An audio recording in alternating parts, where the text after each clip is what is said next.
안녕하십니까? 만화공인중개사의 저자 이용훈입니다. 오늘은 부동산 공시법령 및 부동산 공시법령 제46강 3. 등기 신청 의무와 불이행에 대한 벌칙에 대해서 같이 공부하도록 하겠습니다.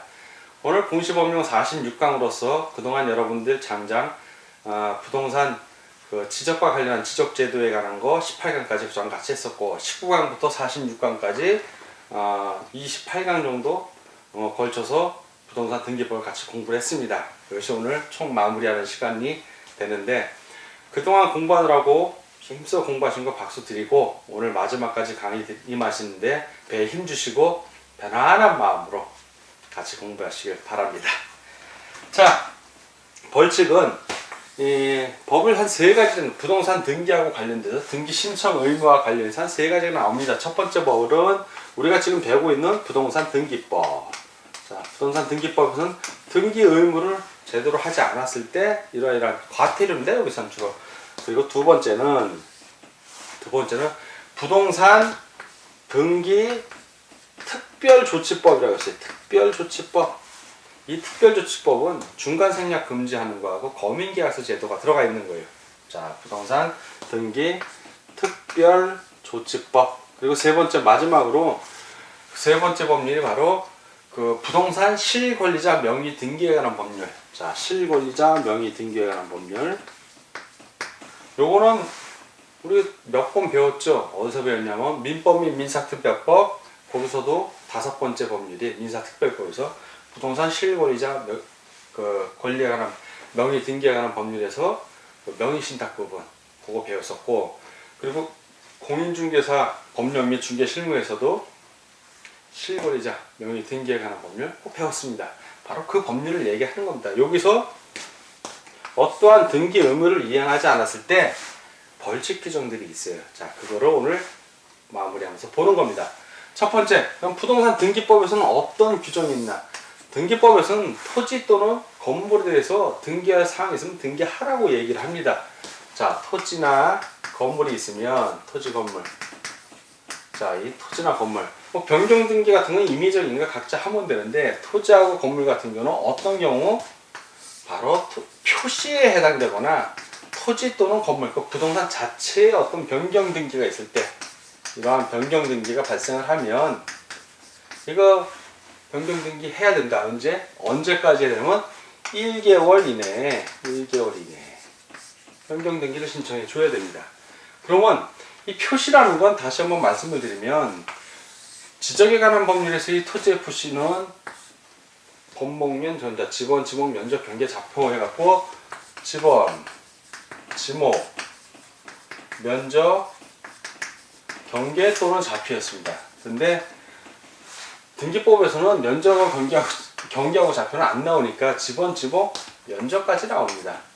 면적까지. 그래서 건물 같은 경우는 역시 맨 앞에 여기 소재가 있고 이것도 소재하고 지번을 합쳐서 우리가 주소라고 그럽니다. 이걸 다 주소라고 그래요. 일반적으로는 다 소재, 지번, 그리고 건물은 지목이 없죠. 건물이니까. 대신 건물 대지에 요 지번이 바로 건물 대지에 지번이 해당이 되는 거고, 그리고 건물의 면적, 건물도 면적이 있죠. 면적. 자, 건물의 종류 이런 것들이 나오는데 그런 것들이 표시에 해당이 되는 겁니다. 자, 이렇게 건물 대지 지번까지는 표시가 되고 면적이라든가 건물의 종류, 건물 번호 이런 것들은 부동산 자체가 해야 돼. 건물 자체를 의미합니다. 자, 그런 것들이 변경할 사항이 있으면 1개월 이내에 변경하라라고 부동산 등기법에 규정이 되어 있습니다. 다만 토지 같은 경우는 1개월 이내에 변경을 안 해도 과태료 규정은 없어요. 그러나 건물은 이러한 변화가 있을 때 1개월 이내 등기 신청을 하지 않으면 과태료를 내요. 과태료. 소재나 지번 같은 거 변경이 오면 주로 이거는 소재 변경, 소재지 명칭 변경, 지번 변경 이런 것들은 등기 신청 의무가 없어요. 왜? 이거는 행정부에서 지적소관청이나 건축물관리대장 소관청에서 행정적으로 변화가 온 거니까 촉탁을 해. 이거는 공무원들이 자기들이 해야 돼. 자기들이 의무가 있는 거지 일반 우리들하고는 상관이 없습니다. 그래서 이런 소재나 지번, 소재 지번 이런 변화가 왔을 때는 소관청에서 촉탁을 해서 등기관이 알아서 등기를 하고 등기됐다고 다시 지적소관에 또 통지를 등기 완료 통지를 주면 지적소관청이나 건축관리대장 소관청에서 15일 이내에 또 해당 토지 소유자나 건물 소유자한테 지번이 바뀌었다고 통지를 해줍니다. 그래야 오편물 같은 거에 번지수를 다 바꾸죠, 사람들이. 그러니까 이런 건 문제가 없는데 토지 같은 경우는 과태료 규정이 없으니까 큰 문제가 없어요. 자기가 필요할 때 분필을 한다든가 하필을 한다든가 하면 되는데 건물은 조금 얘기가 달라요. 건물은 이러한 변화가 왔을 때 신고를 반드시 좀 해줘야 됩니다. 멸실도 많죠. 건물이 멸실되면 반드시 신고를 해줘야 돼요. 그래야 과태료 안 물고, 건물이 멸실됐는데 멸실등기 신청하지 않으면 토지 소유자가 건물 소유자를 대신해서 멸실 신청할 수 있다. 기억이 나실 겁니다. 근데 다만 토지 같은 건 멸실돼도 지적에 관한 법률에 보면 바다로 된 토지 있죠. 이게 바로 멸실된 거예요. 바다로. 토지가 바다가 돼버렸어. 그럼 토지가 없어진 거 아니야. 90일 이내에 그 소관청에 신고를 해야 됩니다. 변경 등록을 해야 되는데 안 해도 과태료 규정이 없어요. 역시 토지가 바다가 됐어. 멸실이 됐어. 그럼 등록 안 해도 과태료 없듯이 등기 안 해도 과태료 규정 없습니다. 아니, 땅 잃어버린 것도 지금 승질 났는데 거기다 돈까지 내려면 뒤집어지는 거잖아요. 이건 그래서 다 알아서 합니다. 그래서 지적소관청에서 토지가 바다가 되면 조사 측량해갖고 멸실 처리를 해요. 그러면 그 내용을 등기소에 촉탁하면 등기소에서 말소하고 폐쇄 등기부 만드는 겁니다. 자, 이렇게 되고, 물론 벌칙 규정에서 뭐가 있냐면 2년 이하의 징역, 큰 거죠. 2년 이하의 징역 또는 1천만 원 이하의 벌금에 처해지는 게 있긴 있어요. 자, 있긴 있는데 이런 거는 주로 어떤 거냐면 공무원하고 관련이 있어. 첫째, 등기필 정보 또는 이와 관련한 비밀 누설, 이런 거 하면 안 되죠. 비밀 누설한 사람. 그리고 부동산 등기부에 등기를 하는데 부실 기록을 유도하는 거야. 부실 기록을 하도록 등기 신청이나 촉탁에 이제 제공할 목적으로 등기필 정보를 취득한 자. 왜? 이 목표가 부실 등기를 유도하는 거야. 부실 등기. 이런 사람들 2년 이하의 징역 또는 1천만 원 이하의 벌금 이렇게 처해지고, 또 하나 마지막으로 이제 부정하게 취득한 등기필 정보를 등기의 신청 또는 촉탁의 목적으로 보관한 자. 자, 부정하게 취득한 부정 취득자의 등기필 정보를 부정하게 취득한 자들이죠. 이런 경우에 이런 거야. 그러니까 일반적으로 등기 신청 의무하고 관련해서는 벌칙이 기껏해야 과태료 5만 원이다. 제일 비싸봐야. 자, 근데 여기는 별로 문제가 없는데 부동산 등기 특별조치법에서 하도 예전에 부동산 투기가 우리가 심할 때 70년대 고도 성장을 이룰 때 중간 생략 등기를 무지하게 많이 했어요. 자, A가 B에게 땅을 팔았어. 갑토지라고 합시다. 그리고 또 C에게 팔고 D에게 팔고 E에게 팔고 일주해서 Z가 가면 부동산 등기부에는 A에서 Z로 가는 거야. 중간 사람들은 차익 먹고 팔아버리는 거예요. 세금도 안 내. 등록세 취득세도 안 내. 이 당시엔 양도소득세 개념도 없었어. 이걸 방지하려고 만든 겁니다. 그래서 각각의 취득을 할 때마다 계약서의 범위를 받아라. 그리고 두 번째, 미등기 정리하면 벌 받는다 하고 한 게 부동산 등기 특별조치법입니다. 자, 그럼 부동산 등기 특별조치법에 어떠한 벌칙 규정이 있는지 좀 살펴보도록 하겠습니다. 부동산 등기 특별조치법. 그러니까 부동산 등기법에서 미처 마련하지 못한 걸 이 특별조치법에서 마련한 거예요.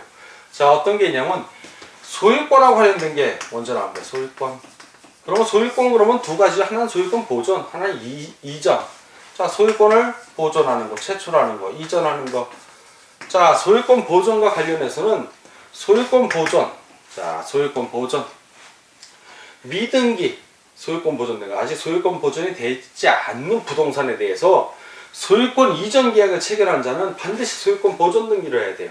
언제? 그 계약을 체결한 날 또는 소유권 보존을 등기를 할 수 있는 날부터 며칠 이내? 60일 이내에 보존 등기를 해야 됩니다. 이전 등기도 마찬가지예요. 이전 등기. 자, 부동산에 대한 소유권 이전 계약을 체결한 자는 그 유상계획인 경우에는 반대급부의 이행, 즉 상대방이 돈을 준 날 그거고, 무상인 경우는 효력이 발생, 증여 같은 경우죠. 무상인은 효력이 발생한 날부터 며칠 이내, 똑같이 60일 이내입니다. 60일 이내에 보존 등기 신청을 하든가 이전 등기 신청을 해야 됩니다. 자, 이렇게 하고 이걸 안 했다 만약에 어떠한 정당한 사유도 없이 안 한 경우에, 그때는 과태료 규정이 있어요. 과태료를 얼마큼 무냐면, 자, 과태료를 무는데 아까 등기법에서는 5만원 이하였는데 여기는 좀 세요. 여기는 어떻게 쓰냐면 등록세액에, 등록할 세액의 5%, 등록할 세액이 5배 이하의 과태료입니다. 센 거, 예를 들어서 어떤 건물이든 땅이든 1억, 부동산이 1억이야. 1억이라면 이거 등록세액에 부동산 그 등기를 할 때 이전 등기 같은 경우는 1억이면 2%입니다. 그럼 200만 원을 내야 돼. 200만 원 등록세로. 물론 부가세 다 무시하고 얘기하는 건 부동산 세법에 자세히 배우니까 그때 가서 얘기하고, 자, 200만 원에 5배면 얼마예요? 5천만 원. 거의 10%까지 내는 거예요. 센 거죠. 과태료도 내고, 또 등록세는 또 등록세 내야 되는 거예요. 나중에 등기해야지. 자, 등기할 때 내는 세금을 등록세, 그건 등기소유 내는 게 아니라 특방도세이기 때문에 시군구 수납금고에다 냅니다. 자, 이렇게 되고, 그리고 이제 소유권과 관련해서는 이렇게 돼 있고, 그 거민계약서. 두 번째 이제 거민계약서. 부동산 등기 특별조처법에 있는 것들이에요. 지금 거민계약서는 계약을 원인으로 소유권 이전 등기를 할 때, 그럴 땐 반드시 시군구청장의 거민을 받아야만 소유권 이전 등기가 가능하다, 이 얘기입니다. 자, 거민계약서. 판결서 역시 거민을 받아야 한다. 근데 이거를 만약에 위반을 했어. 아까는 위반을 하면 과태료를 무는데 등록세액에 5배 이하였는데, 요건 벌이 세요. 거민을 안 받는 거는 벌이 세갖고, 이거는 위반 시 1년 이하의 징역, 감옥에서 산다는 얘기입니다. 1년 이하의 징역 또는 3천만 원 이하의 벌금, 이거 물린다는 얘기예요. 거민을 안 받으면. 네, 거민을 안 받고, 거민을 안 받는다는 얘기는 중간생략 등기를 하겠다는 거죠. 자, 그러면 그 다음에는 이제 등기 원인 허위 기재 금지. 등기 원인을 허위로 기재하는 걸 금지하는 거야. 허위 기재 금지. 예를 들어서 등기 원인이 증여인데, 아들에게 증여하는데 증여세가 세. 만약에 매매하는 형식으로 바꾸는 거예요. 이런 식으로 허위 기재하는 거, 그런 걸 금지하겠다 이거예요. 자, 이거 역시 그 벌이 좀 셉니다. 위반을 하면 3년 이하의 징역 또는 얼마의 돈을 내냐? 1억 원 이하의 벌금을 냅니다. 1억 원 이하. 자, 등기 원인 허위 기재 금지. 자, 그리고 이제 하이라이트. 중간 생략 금지. 중간 생략 등기를 중간에 생략하는 거예요. 이거 금지. 물론 일반 지역에서 중간 생략 등기해도 등기는 유효해요. 다만 벌을 받는 거야. 그 벌이 얼마나 세냐면, 미등기로 전매하면, 위반이라는 얘기는 등기 안 하고 팔았다는 얘기예요. 자, 미등기 전매 3년 이하의 징역 또는 1억 원 이하의 벌금을 묻습니다. 벌이 세죠. 등기는 유효할지 몰라도 벌은 벌대로 받는 거예요. 자, 이런 경우. 자, 부동산 소유권 체결한 자가 그 부동산 이전하기로 체결을 했으면, 자, 이전 받는 사람, 자, 갑이 을에게 매도를 했어요. 자, 매도를 하면 이제 매수인 아니에요. 이 매수인이 이 계약이 완전히 다 체결한 다음에, 체결이 다 끝났어. 그리고 이행도 끝났어. 등기는 아직 안 했고, 자, 이 계약의 효력이 완전히 발생한 날 이후에 병에게 또 매도를 했어. 그러면 이 사람은 그 병에게 매도하기 전에 등기해라 이겁니다. 등기해라. 자, 등기해라. 계약을 병과 체결하기 전에 등기해라 이 소리고, 만약에 매도를 했는데 효력이 발생한 이제 이거는 효력이 발생한 다음에 병가 체결이고 효력이 발생하기 전 갑과 을의 효력이 발생하기 전에 병에게 매도를 하려고 그래. 매도를 하려고 그러면 요때는 갑과 을 사이의 계약이 효력이 발생한 날로부터 60일 이내에 먼저 체결된 계약, 즉 먼저 체결된 계약을 등기해라 이거예요. 그리고 나선 병은 또 병대로 을로부터 등기가 이전받는 거 또 병은 병대로 등기하면 되는 거예요. 그런 거 중간 생략을 아예 금지시킨 겁니다. 그 법률이고 그 중간 생략 등기 같은 경우는 그 민법에도 많이 나와 있죠. 자, 일반적에서의 중간 생략 등기는 유효다, 무효다. 일반 생략 벌은 벌대로 받지만 이 등기 자체는 유효하다, 무효 아니다 이렇게 나옵니다. 그러나 무효인 경우가 있죠. 어떤 경우에 무효냐? 토지거래 허가구역 있죠. 토지거래. 이건 판리에서 규정을 해준 거예요. 토지거래 허가구역. 자, 이거는 부동산 공법에서 왜요? 토지거래 허가구역은 국토해양부 장관이 지정해요. 토지가 부동산의 성행이 우려할 지역이 있으면 토지거래 허가구역으로 지정을 합니다. 누가 지정한다? 국토해양부 장관이 지정을 합니다. 그럼 토지거래 허가구역에서 토지를 거래할 때 누구에게 허가를 받냐? 국토해양부 장관에게 허가를 받으면 시험 문제가 안 나오겠지. 시군구청장에게 허가를 받는 거예요. 어떻게 국토해양부에 전국에 있는 걸 다 도장을 찍어줘 못하잖아. 그러니까 해당 부동산이 소지한 시군구청에 가서 허가를 받는 거예요. 자, 그럼 15일 이내에 이제 허가를 할지 불허가 처분할지 이제 처분을 하는데 만약에 허가 처분도 없고 불허가 처분도 없이 그냥 15일이 지나갔어. 그건 허가한 걸로 봅니다. 그건 허가한 걸로 봐요. 자, 이렇게 토지거래 허가구역에서는 중간 생략 등기를 하면 그게 왜 무효냐? 왜 무효인지를 알아야지. 토지거래 허가구역은 매 거래마다 허가를 받아야 돼.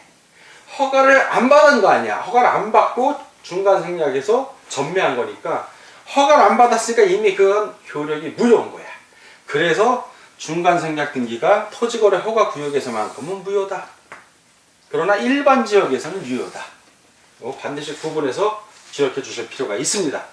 자, 이런 경우에 3년 이하의 징역 또는 1억 원 이하의 벌금을 이제 무는 거고, 자, 그리고 부동산 실권리자 명의 등기에 관한 법률은 명의신탁하고 명의수탁이 나와요.